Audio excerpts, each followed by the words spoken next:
Hi everybody, I'm out taking a walk trying to get my 10,000 steps in a day, and I thought I would just talk a little bit about some of the dynamics regarding leadership succession planning strategy.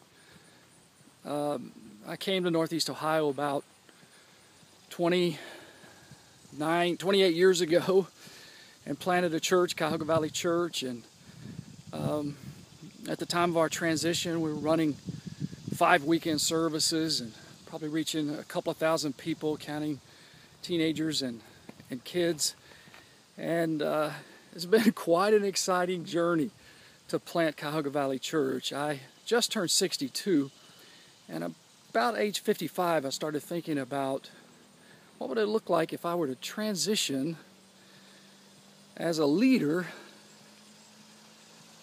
and bring in a younger leader to do that. And a lot of people meet me now after the transition's taken place, and it's been 2.5, almost 3 years since the transition happened. Why would you do that? Because it seems like you have a lot of energy and a lot of passion, got a lot of zeal to grow the kingdom through Cuyahoga Valley Church and in Northeast Ohio and really around the world. Why would you make the transition when you still have gas in the tank? And one answer to that is I wanted to be able to focus on some things that I was very passionate about, which is leadership development and missions, while I had gas in the tank. And plus, I think a lot of baby boomer pastors, quite frankly, hang on too long. And they're not thinking through transition issues. And therefore, the church begins to lose some of its effectiveness in the culture. Some of the young families maybe aren't attracted anymore to the church. Because let's face it, I have stories to tell, not about my own kids now, but about my grandkids.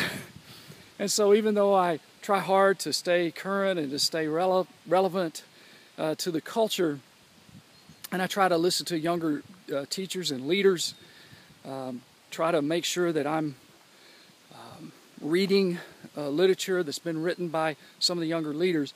So even though I try hard to stay fresh and relevant, the reality of the situation is I'm a 62-year-old guy.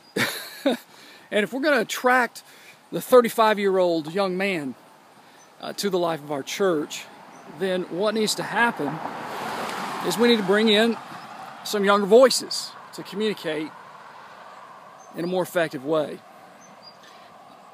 I've seen some lead pastors decide to move on and pass the baton.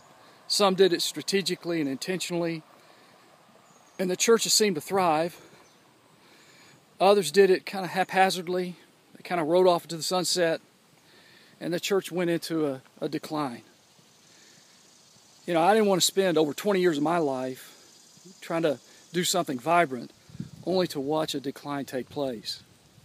So I began to talk to the elders of our church when I hit about 55 and said, what about a transition that would allow me to continue to serve on staff at the church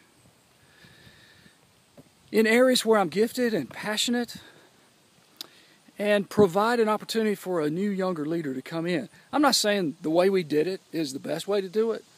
It's a model that seems to be working for us, because right now I'm still on the team, still vibrant, still excited, and I have a great relationship with our new lead pastor. So we began a search.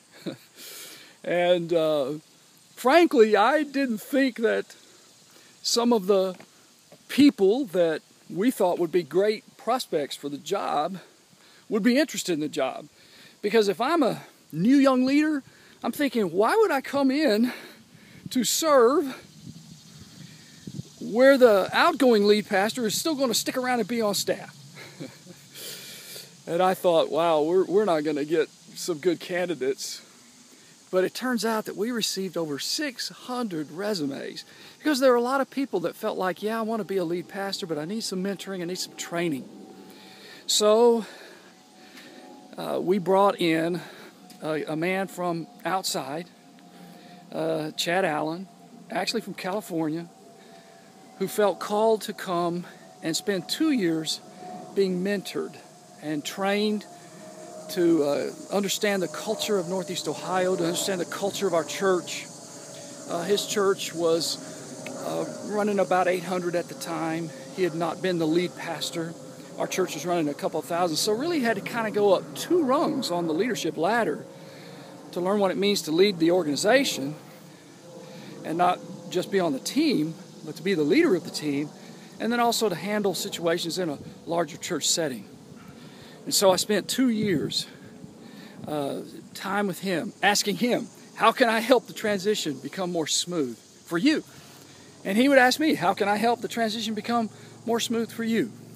And I think we've done this in a way that has honored the past and also has given him the freedom to lead into the future.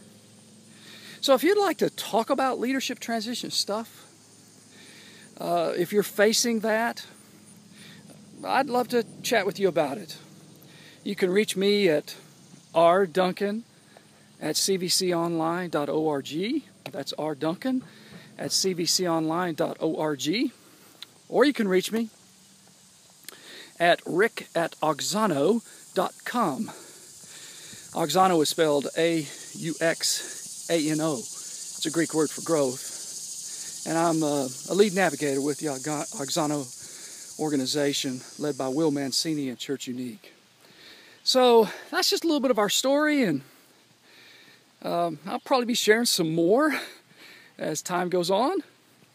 And remember this, there is no success without a successor.